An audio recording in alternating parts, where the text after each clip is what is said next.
si itu mah tukang ibadah atuh geus jelas. Ieu mah tah nama salat zuhur ngan opat tong teu bake roati broati. Capeun. Datang ke masjidnya puasa nya digawe kocek lawan haju beres gawe deui teu sanggupeun salat qobliyah jeung ba'diyah haju hees lagi tilok bake man witir langsung bae bismillah ge teu kuateun tapi nyana ngaku ka aing kadenge ku aing Allah haju reup bae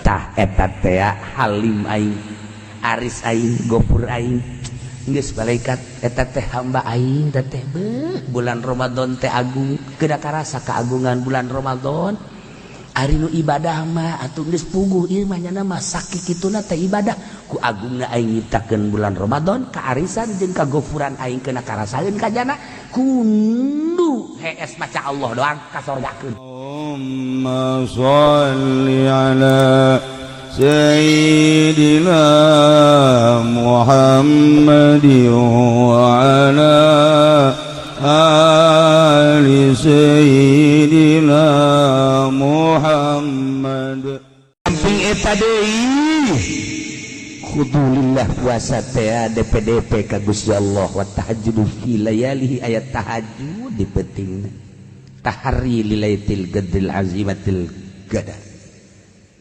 penting teh tahajud urang lamun urang tahajud urang teh taraweh kan witir kan 3 penting deuk tahajud tambahan heula hiji sholli sunatan rakaatan Allahu akbar ngajangkepkeun eta tanu tadi abe ulah aya terjadi 2 witir la witroni eueuh 2 witir sapenting hiji bae lamun eta 3 ke urang witir jadi 2 witir supaya ulah terjadi 2 witir tambahan hiji Allahu akbar jadi jangkep tanu tadi 3 jeung hiji 4 bari tahajud sadaekna urang Allahu akbar tahajud Allahu akbar tahajud Allahu akbar tahajud Allahu akbar ruku mah henteu tahajud Allahu akbar salat tahajud terus diakhiri ku witir mantap mulyana bulan Ramadan kuliah mukaan kitab sok hayang seuri sakapeung mah aya hayang seuri aya keom aya bunga aya sok kaju seurian sorangan di antara nu hayang seuri ieu cak Gusti Allah teh ya ibadi hei hamba kaula sia nyaho aing nyiptakeun Ramadan teh mulya tur agung tur suci nyaho mun cak urang teh mah nyaho sholat siatah dipeting 11 rakaat witir setelah tahajud atau geus teu kudu tahajud 11 rakaat bae jawaban manusia kumaha duh Gusti 11 rakaat mah teu kuat tama lain pagawean abdi tama pagawean nabi pagawean wali pagawean kiai abdi mah 11 bah teu kuat atuh ulah 11 ai pagawean lain pagawean sia mah 9 Gusti 9 ge abdi mah teu kuat lantaran beurangna sibuk abdi bapan di pabrik abdi bapan ngojek abdi bapan supir atuh ulah 9 7 Gusti 7 ge teu kuat abdi mah lantaran abdi mah sibuk jelemana aya gawe ieu gawe itu sakacapangan sakapanggina geus abdi mah teu kuat kudu 7 bah 5 atuh 5 2 hiji hiji asana 5 ge teu kuat Gusti 3 atuh 3 asana 3 ge teu kuat ambo budak 3 teu kuat hiji degekeun ku sia wahai para malaikat cak Gusti Allah aing ngainstruksikeun ta ka hamba aing teu kuat 11 mah turun hiji bae bedakeun hiji teu kuat hiji ge hiji teu kuat hiji geus atuh teu kuat hiji mah neuk sarena bae ngalawudu aju maca bismillah 20 hiji kulhu 3 palak bina siji tiupkeun amo tambah lain pagawean abdi Gusti aya kudu ngalawudu heula tiris aju batu kita abdi mah moal ngalawudu geus kajen teu ngalawudu ge asal bismillah bae 20 hiji teu kuat 20 hiji ge bismillah teu kuat tunduh jasa Gusti abdi mah capek bogan abdi dicapekeun ku Gusti bulan 20 hiji atau 11 teu kuat tilu teu kuat geus satu hiji bae si haju HS hiji ge teu kuat ambo bamajo henteu banana mah bismillah 20 hiji teu kuat tilu teu kuat hiji ge teu kuat hiji doang gitu siapa kajen teu bamajo teu wudu ge bismillahirrahmanirrahim blek mah gitu teu kuat hiji teu capek geus satu baca Allah bae tah lamun Allah bae mah bisa gagas atas ada KS Allah enggak susah gitu doang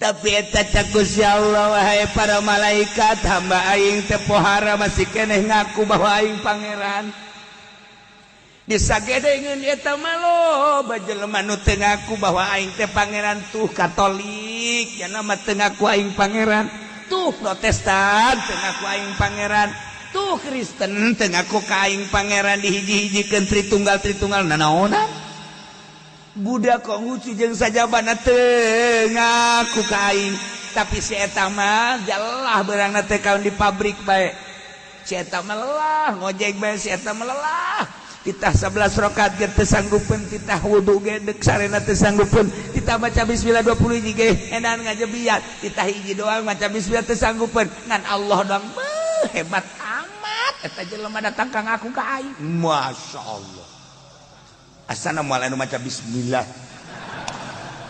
moal asana ieu mah wudu ge moal ieu mah ieu mah deuk naon ieu maksudna cak Gusti Allah malaikat aing teh nyarita dina Al-Qur'an innahu alimun ghafur aing teh maha halim innahu halimun ghafur maha aris maha hampura ai si itu mah nu hebat ibadahna ka sorga atuh tambah teu kudu kumaha aja teh mah hampura aing geus datang si itu mah tukang ibadah atuh geus jelas ieu mah tah cenah mah salat Johor ngan opat tong teu bake roati broati capeun datang ke masjidnya puasa nya digawe kocek lawat haju beres gawe deui teu sanggupeun salat qobliyah jeung ba'diyah haju HS lagi tilok bake man witir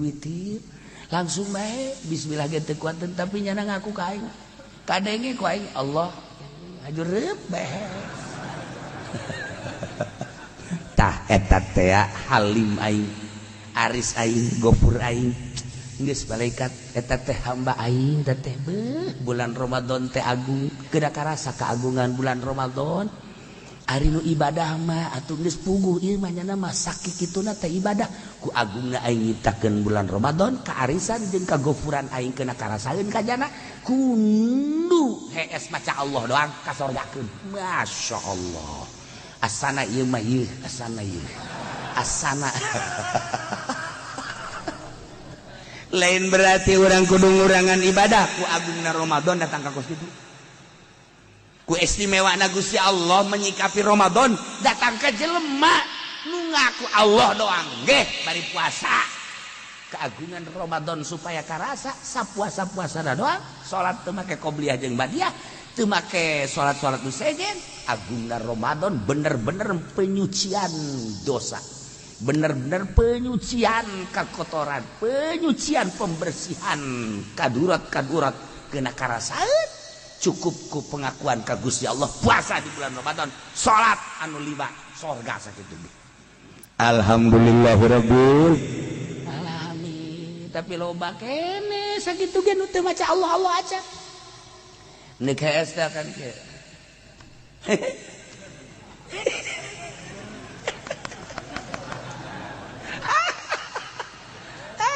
behesan mah kuntilanak kan mah tah mah kuntilanak lalakina pan goblok tah eta loba kene tah kitu lain teu baca Allah aja kadanan bismillah kadanan kulhu kadanan jeung sajaban bismillah atuh Allah langsung deh ieu lain bae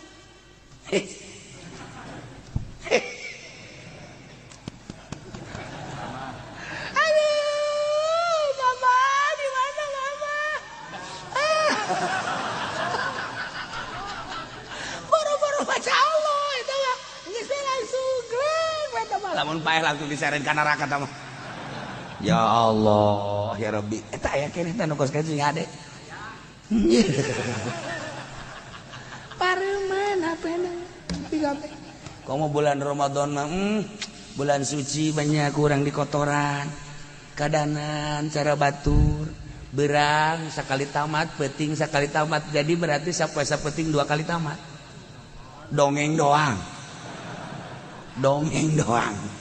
geus kadanan ku kita atuh geus sapoe sapeting sakali tamat eta ge dongeng doang atuh geus 10 poe tamat 10 poe tamat jadi sabulan teh ya 3 kali tamat beres eta mah geus betul sapoe saju sapoe jadi berarti sabulan tamat sakitu teh tamat santri mah tamat kecil ya santri mah tamat tuh ngaji Quran teh sabulan sakali tamat mah lain santri tamat juri nisbat di santri mah aja santri mah pun baca Quran teh babari cenah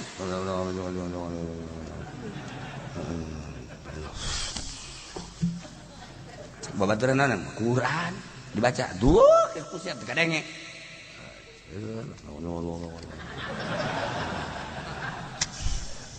saya mah naon sih ayeuna teu ngarti ya sok loba omong aing mah tingkatan geus luhur beuh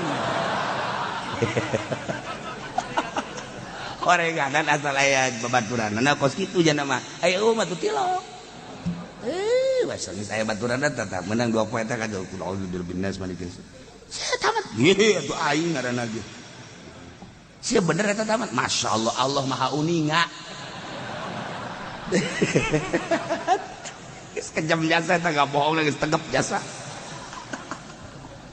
ya Allah ya Rabb. Nah iya puasa lobakeun maca Al-Qur'an ngan banding-banding urang bisa maca Qur'an sapoe sapeting tamat atawa 10 poe tamat digerlengkeun kurang ditartilkeun atawa dibaca aju orang bisa maca Quran tapi dihartikeun ditadabbur Bismillahirrahmanirrahim alif lam mim wallahu alam bimurad zalikal kitabul la raiba fihi hudal lil muttaqin itu kitab Quranan nu agung la raiba fihi daya kamang-mangan hudal lil muttaqin sebagai petunjuk bagi muttaqin kos masih muttaqin alladzina yu'minuna bil ghaibi wa yuqimuna as-salata wa mimma razaqnahum yunfiqun orenganan muttaqin teh alladzina yu'minuna jelma anu arariman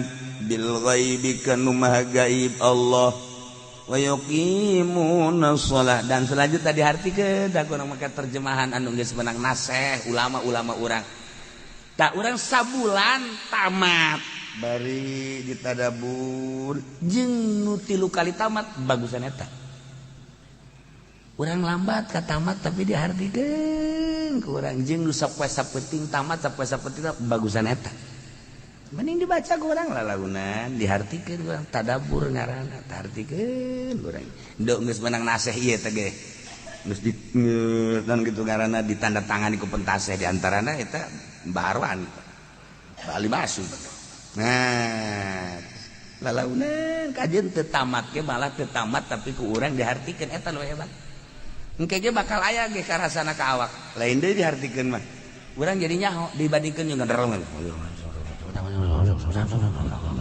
saya baca naon sadaqallahul azim teu kaharti aing mah kasihan da eta teh bagus dibandingkeun jeung ditartilkeun tur ditadabur tadabur nah ieu puasa hikmahna pohara sebab orai ge orai nu puasa bae mah orai taneuh banjur jasa orai taneuh mah kasepak-sepak kilongna naon tapi lamun geus ngegel geus hesek ditulunganana sebab naon puasa bae jangan komo bulan mulud mah jangan mah tilokawa mana ore tanah mah cinta ke besar mulud bulan Ramadan sa Ramadan ih sempar-sempar ge ore tanah teh eta keur tapa sakali ngegelek tapi ore koros mah nu tilok tapa Urang Jumatan kadang gede leuh orek koros ngadaharu eta teh anak bangkong butung nanggus gendut ya kuhar orek koros bae naon bae teh anak bangkong anak kadal orek koros eta bos masyaallah kan aya lauk tat nana mah naon bae butung nanggus gendut nu mantap nu gendut eta koros atuh teh jadi bati asli di itu cenah kiai masuk sembarangan bae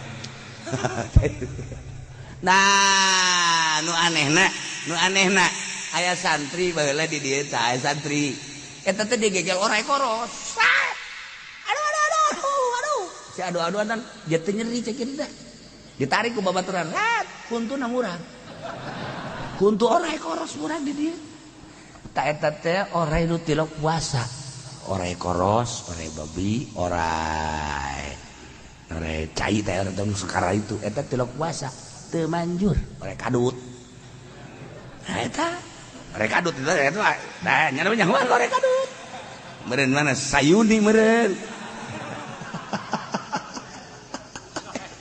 tah eta tapi orai anu sok tapa orai belang orai ge sanca orai kitu taneuh eta ahli tapa teu meunang sambarangan jelema ge lamun ahli tapa lain deui tapa teh lain sakadar tapa teu dahar teu nginum teu jimat tapi tapa ulah sok ngadahar duit pamarentah manjur asal kiai jago nyana ngajina hebat jana puasana tapi beteungna terus bae ngadahar duit pamarentah moal manjur kajen kuku dijamin 1000% bahkan 1500% moal manjur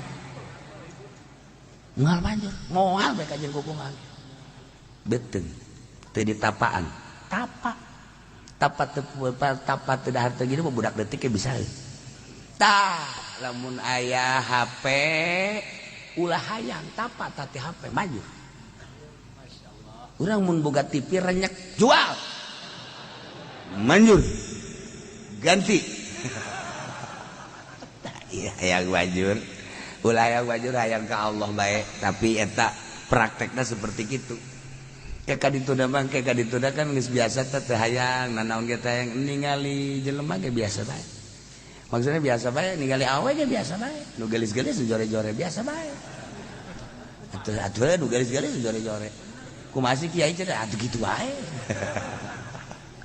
kabelah ditu nama nu ditingali ku perasaan urang teh kan hese teh ieu teh mindahkeun perasaan ibadah ibodoh ku ari kapinter terasa pinter sageus pinter paham terasa eta garana pergeseran eta mah masih bisa tah kos kitu mah tah tadi teu bisa alfiah jadi bisa teu bisa maca fatul muin jadi bisa ngageser tati bodoh ka pinter tapi hayang boga rasa ikhlas mah tah eta hese karasa kan ikhlas teh karasa nikmat ibadah eta kan lamun geus boga ikhlas kan ngeunaheun hayang we ka Gusti Allah embung jeung makhluk sebab lawan eueuh deui ka cinta iwati ka Allah masyaallah eueuh tah hayang datang ka dinya geserkeun ku urang tina kaladzatan jismaniyah kana kaladzatan ruhaniyah carana puasana cara Ibnu Arabi cara Tuan Abdul Qadir Al-Jailani cara Ibnu Athaillah lain puasa teu dahar teu nginum hungkul tapi puasa teh ilu awak kabeh milu puasa di ketika kurang geus diajak puasa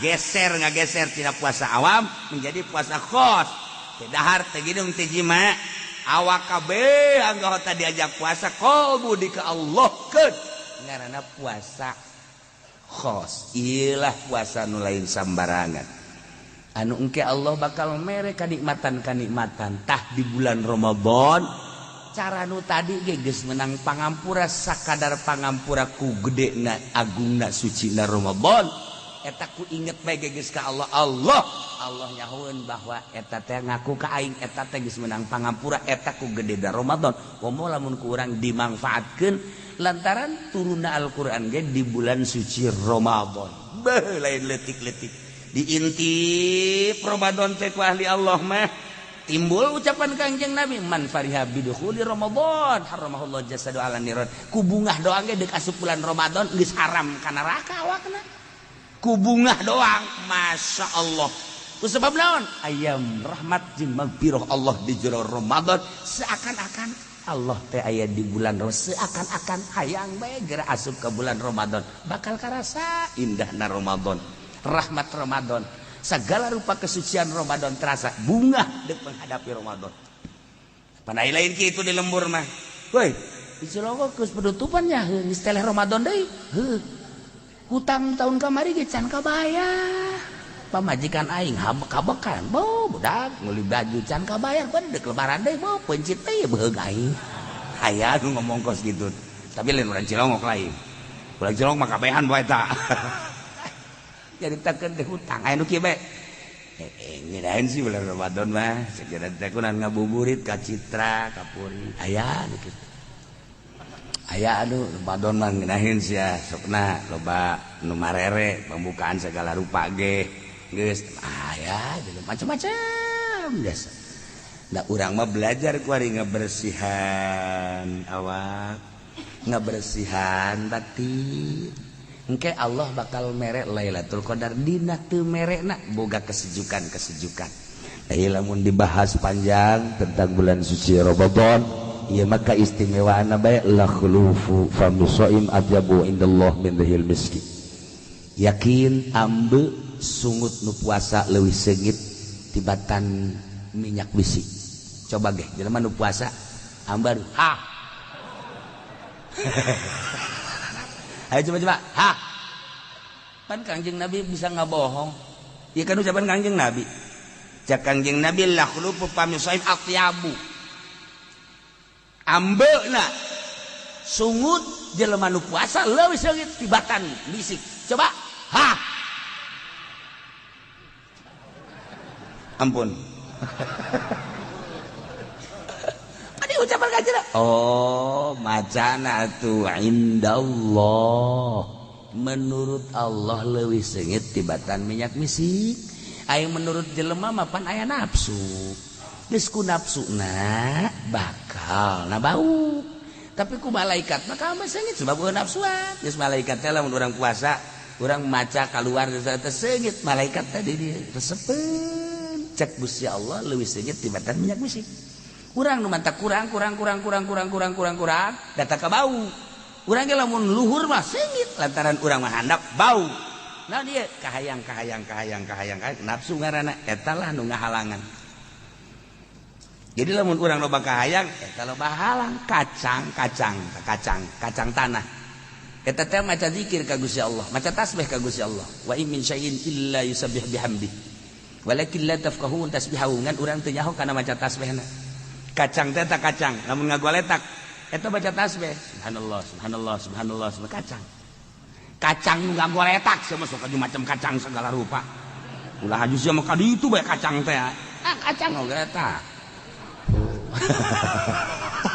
kacang tapi lamun eta kacang ku urang dipelakeun tah dibawa dipelakeun dihuma plek kacang beda rasaan cak kacang teh aing berarti titah jadi berusaha aing jadi disiram kudu bogana set hayang jadi boga kahayang tah boga kahayang nyana hayang jadi lantaran dipelakeun maca tasbihna lambat subhanallah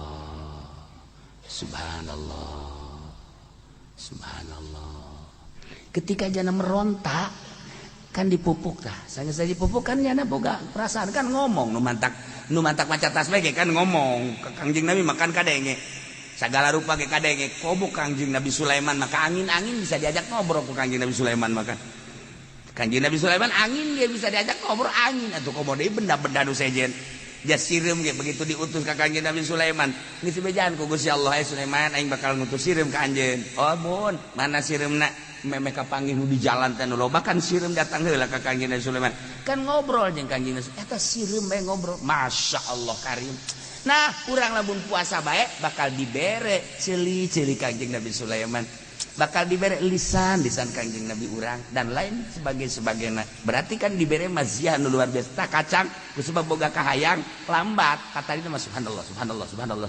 Barang dipelak subhanallah. Barang dipupuk tah teu kadenge.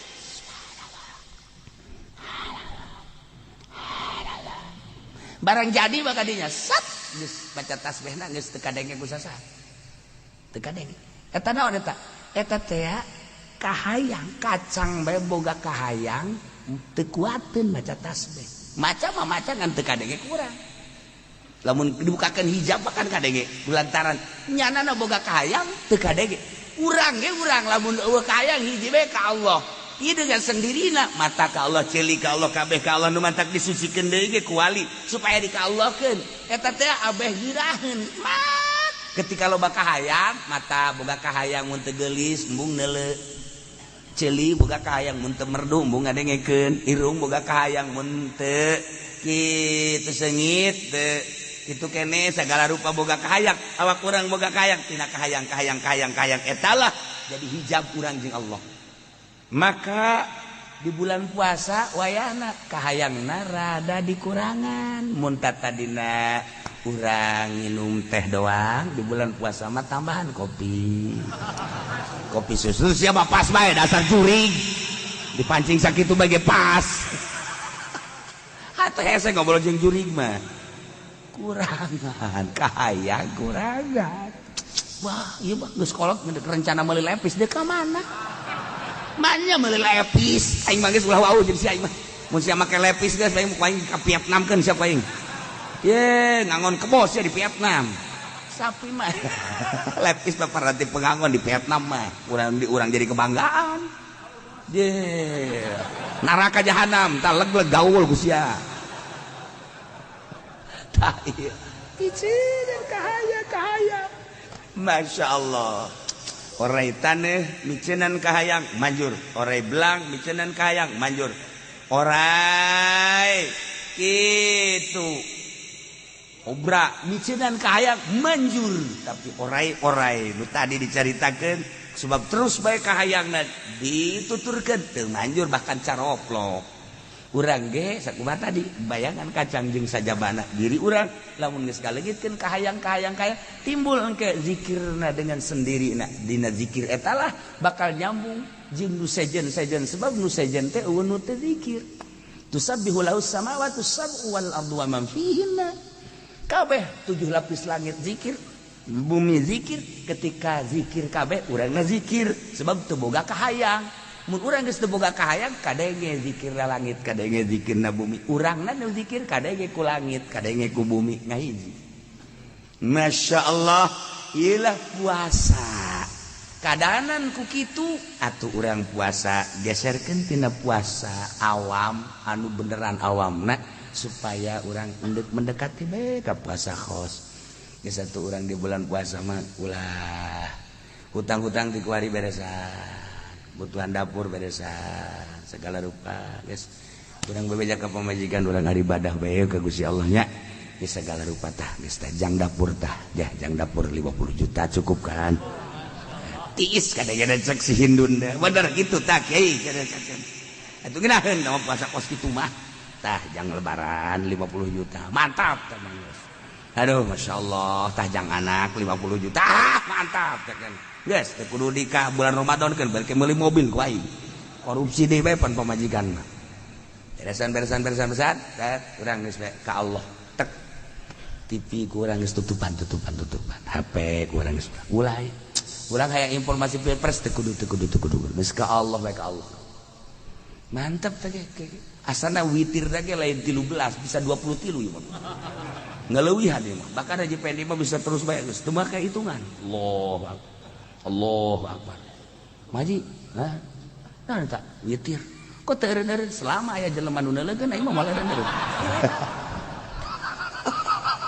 emang ahli ria mah kos kitu eueuh jelema bae geus teu salat balikan deui urang menghadapi bulan suci Ramadan jadikanlah bulan suci teh bener-bener untuk penyucian batin urang puasa ulah sakadar teu dahar teu nginum teu jima tapi ajak anggahota urang puasa dengan kata keren tapakeun mata urang tapakeun ceuli urang tapakeun irung urang tapakeun sungut urang tapakeun leungeun jeung suku urang ditapakeun maksudna tina kokotor sucikeun hadapkeun ka Gusti Allah ngaler ngidul ngetan ngolon teu nu kaya teu susah teu pejabat teu rakyat teu kiai teu santri teu cacah teu menak kabeh bakal datang ke ajal geus datang ke ajal mah maot ngaranna tinggal urang we jeung amal urang kawau urang nu tadina ku urang didamba-damba urang maot mah sakadar datang ka bibir kuburan bapa urang nganter sakadar datang ka bibir kuburan pamajikan urang sakadar datang ka bibir kuburan anak urang sakadar datang ka bibir kuburan murid urang sakadar datang ka bibir kuburan nu bakal ngalaksanakeun mah urang jeung amal urang lalakon hirup renungkeun ku urang mumpung urang masih keneh dibere umur tur dibere sehat sakali deui mudah-mudahan urang dipanjangkeun umur jang ibadah dibere sehat ku Gusti Allah jang ngalobakeun ibadah dibere kuat ku Gusti Allah jang ngalobakeun ibadah mudah-mudahan dulur-dulur urang bapa urang ma urang di hampura dosan ila hadratin nabiyil mustafa sayyidina Muhammadin rasulillah sallallahu alaihi bismillahirrahmanirrahim warabi'u lan utawi kang kaping papat iku ana mithla hadhihi surah satu teh umpama ikilah sholat safiyah kang bening lil walad kadue anak aksari ku kang leake walidzalik dan karena mangkono aksar yura dan tingali ya ruhul qudsi atawa tufail fil badamati dalam sakai waktu turu ala suratul murdi ingat serupa pirang-pirang kang parak balik kal malaikat ketika malaikat manusia dua dimensi hiji dimensi zahir jasad kebutuhanna dahar nginum pakai kendaraan dua ruhan nu diciptakeun ku Gusti Allah di alam arwah anu pernah ikrar di harapan Allah qalu bala syahid dihijikeun ku hari roh jeung jasad makanan nu berbeda bentuk anu berbeda ieu mah jisim kasyif awak ieu mah roh mah latif nu lembut asupkeun set roh wauh ka Allah jasad mah wauhna kana dahar jeung inung roh mah makananana Quran wirid zikir subhanallah dan sebagainya ieu mah dahar inung sare awewe berbeda jauh maka ketika manusia bisa ngebersihan awak tina perwatakan jasmani mata ceuli irung sungut kabeh boga watek kunyana di mujahadah di perangan dahar ge di mujahadah nginum di mujahadah terus ditafakuran horeng nu Allah deka Allah ku Allah ti Allah langsung nyana berusaha susah payah riyadhah ngaranna diajar nafsu teh dibilukeun supaya daya taat padahal nafsu teh hayang ulun padahal nafsu teh hayang ameng padahal nafsu teh hayang rucah padahal nafsu teh hayang sesenangan diriyadhah diajar pengkolkeun kaallahkeun teu bisa saminggu 2 minggu sebulan 2 bulan melalui nikreh terus besuluk ngaranna sampailah tunduk nafsu teh man khafa maqama rabbihil a'la wa nahan nafsa 'anil hawa jelema anu terus bae nahan nafsa 'anil hawa hawa nafsu dibilukeun tunduknya model saha Kangjeng manggis jelas masuk model para sahabat, model sahadai para aulia Allah, Syekh Abdul Qadir, Syekh Abu Hasan Asyadzili, Imam Syafi'i, Imam Nawawi, kabeh eta nu geus bisa nundukkeun nafsuna. Belah dieu para wali sanga, belah dieu na deui para model guru-guru urang anu geus teu nyahoeun ramena dunia. Sabodo sia-sia aing hirup di dunia tapi geus teu ngabutuhkeun dunia. Urang mah hirup di dunia, gupak di dunia. Nya nama hirup di dunia tapi pikiran akhirat. Geus bae hayalanana teh akhirat. Duniaan di jero hatena.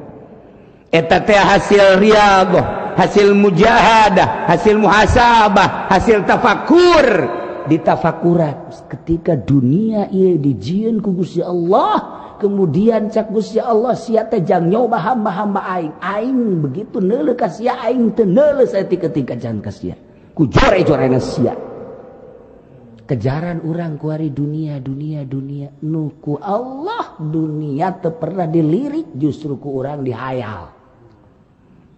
Coba eta, ayo inna dunya bahrun amik qad ghariqa nasun katsir. Masya Allah walil haya gitu karena dunia mah kitu mataul gurur. Dunia mah mataul gurur, geus loba jasa. Dina Al-Quran ayat-ayat anu nyaritakeun dunia hina, dunia teh jore, dunia teh keji. Ketika jelema budak-budak dunia berarti urang jore, budak jore. Nyaho KBG kiai mah, nyaho KBG santri mah nu ngaji ge nyaho. Tapi pelaksanaan anak untuk merealisasikan sesuatu anu kunyana geus dipercayai. Nyana percaya dunia hina tapi ngabuktikeunana pengakuan bahwa dunia hina ieu lain hese. Berarti teu boga kayakinan. Selama orang teu boga kayakinan, orang kieu bae hirup mah teu dikiaikeun, teu diustadkeun, teu dijawarakeun, teu sakitu bae sarua bae, teu boga makom. Ketika terus riyadhah, mujahadah, setik.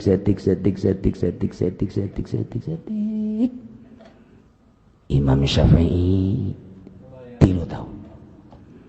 Imam Ghazali 13 tahun. Syekh Abdul Qadir anu fokusna 3 tahun. Karak eueuh di jero hate. Plek. Hate teh ngan aya Allah doa. Kicep asa dikicepkeun ku Allah, denge asa didengekeun ku Allah, ambe asa diambekeun ku Allah.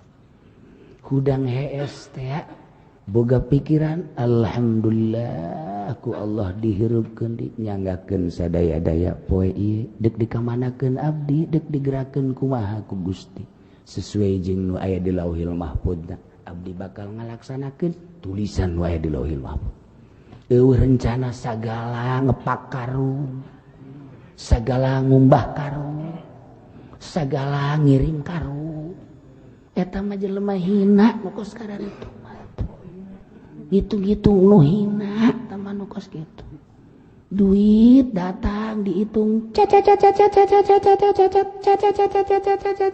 cinta jana kadinya berarti kahinaan makin tambah. Salah satu ulama akhirat adalah ketika dunia datang ka dirina nyana ceurik. Gusti, manya abdi diacak-acak kudu hina. Urang mah lamun ngariung teu bawa berkat ceurik. Padahal nu hina. Ceramah teh di amplopan ceurik. Padahal nu hina. Tuh kan urang mah kitu bae. Justru lama akhirat mah mun datang dunia ka nyana nu ceurik ya Allah ya Rabb barang hina kok dia ka abdi ke tuh aja pende mah kajian hina ge Gusti tumpukeun di abdi tolol teh coba teu sawareka tololan nyana eta kos kitu tuh mana buktina ibadah aya pondok nangieun nyana, aya majelis nangieun nyana, aya masjid nangieun nyana, aya eta fakir miskin nu ngaku bahwa nyana sok dibere ku nyana. Nyana. Ya buktina tetanggana ge eta ngadoakeun teh ku galedeng. Berarti kan teu dibere. Tuh kan. Nah, ketika jelema bisa alhamdulillah caang hatena. Hiji Allah la yazalu abdi yataqarrabu ilayya bin nawafil hatta ahbabtuhu wa idza kuntu ahbabtuhu kuntu ainahu wa lisanahu dan lain-lain sebagainya. Wal eureun hamba kaula bertakarrub ka kula dengan susah payah riyadhah mujahadah tafakur sehingga terus-terusan bin nawafil geus lain nyaritakeun nu fardu deui. Zikir padahal mah teu dititah terus-terusan tapi nyana terus-terusan. Salat sunah teh aya aturanana tapi nyana mah terus bae salat sunah. Nafil teh terus bae lain bae ba'diyah jeung qobliyah lain tahajud jeung duha tapi nyana mah sunah mutlak pagawean jelema ahli Allah. Terus teh irin-irin. Hatta uhibbah sehingga kaula cinta jasa kabanehan cak Allah. Bara anu dititah fardu, cacak-cacak anu sunah, anu daripada dititahkeun dipigawe bae. Wa iza kuntu ahbabtuhu diwana kaula geus cinta ka jana kuntu ainahu ceulina ku aing diurus. Kuntu lisanahu lisana ku aing diurus. Kuntu yadahu lahana ku aing diurus. Kuntu rijlahu sukuna ku aing teu salengkah-lengkah diurus ku Allah. Tidinya lah bakal aya keluar tiflul ma'ani. Nah iya awak ketika geus kos kitu dibukakeun tirai hijab aya anu dibere deuleu lauhil mahfuz, aya anu dibere deuleu sapatala ku Gusti Allah dibere deuleu oh ieu teh aya emas, oh ieu teh nana tapi janana geus teu aya. Hiji be Allah bisa komunikasi jeung hewan. Lantaran hewan nyahueun aing ciptaan Allah, di diri urang teh geus menyatu jeung Allah. Buaya bisa ngobrol, embe bisa ngobrol. Onta bisa ngobrol, hewan-hewan bisa ngobrol. Contoh Kangjeng Nabi ngobrol jeung onta. Kangjeng Nabi ngobrol jeung kuda. Para wali-wali Allah. Lamun Tuan Syekh Abdul Qadir ketika manehanana ngurus sapi ngomong kanyana. Cak sapi we Abdul Qadir, maneh mah lain bangkos kieu hirup maneh mah ngomong sapi. Lain kos kieu hirup maneh mah. Aing mah sapiran cak sapi teh. Paraban diomongan aing mah jang ngangkutan barang sia mah lain teh ngurus kos kieu. Kan Tuan Syekh Abdul Qadir kaget kada ge sapi ngomong kos kitu. Jih, bebeja mah sapi ngomong kieu cak mana. Masyaallah. Diletik kene geus bisa ngadenge suara sapi, suara hewan. Dia kumaha coba? Ya Allah ya Rabb. Nah, dibukakeun hijab, tirai dieuweukeun. Mulus ka Allah. Impianana ge lamun Imam Malik ngimpi ka panggih jeung Allah. Imam Syafi'i ngimpi ka panggih jeung Allah. Imam Hanafi ngimpi ka panggih jeung Allah. Teu kira-kira teh ngimpi. Teu kira-kira. Belah dieuna ngimpi ka panggih jeung Kangjeng Nabi. Kabelah dieuna ngimpi jeung para wali Allah. Aya anu sok ngimpi ka panggih jeung kuntilanak manusia eta. Impina diudag anjing lompat nyilip jana wah karenggosan aju hayang kiih di sumur wer udah ngompol tuh iya bersih jasa bersih anna misla hadhihi surah sayyana umpama ieu rupa sop anu bening lil walad ka anak aksar loba rupa budak dibersihan loba kitu kene ieu naon kitu ngaranna tiflul ma'ani walidzalika yura tiflul ma'ani bisa katempo dina waktu sare ala suratil murdi urang bisa neuleuh diri urang mimiti urang dibere ngimpi ku Gusti Allah urang bisa neuleuh urang aneh Jadi urang teh aya urang masih eta ngomong di hadapan urang aya urang. Jadi urang teh aya dua. Iya, urang. Masyaallah kadeuleu tah. Urang bisa deuleu urang isi masyaallah ku kasep-kasep teuing. Ala suratil murdikal malaikat. Urang bisa nempok ieu jati diri urang nu asli. Urang bisa ngobrol dibere ku Gusti Allah. Waktu urang sare teh kapangijieun urang. Mulai nyana dititakan ku urang coba ka Mekah. Set ka Mekah. Emang urang ieu nyaolah keberadaan Mekah. Bisalah di ditu meuli korma. Balik deui ka dieu. Set dibikeun ku urang ka tetangga urang. Haji Pende hayang ulah. Nu kieu mah ulah sok dibere karomah nu kos kieu. Su kos kieu ulah. Nu kos kieu buah limus salah.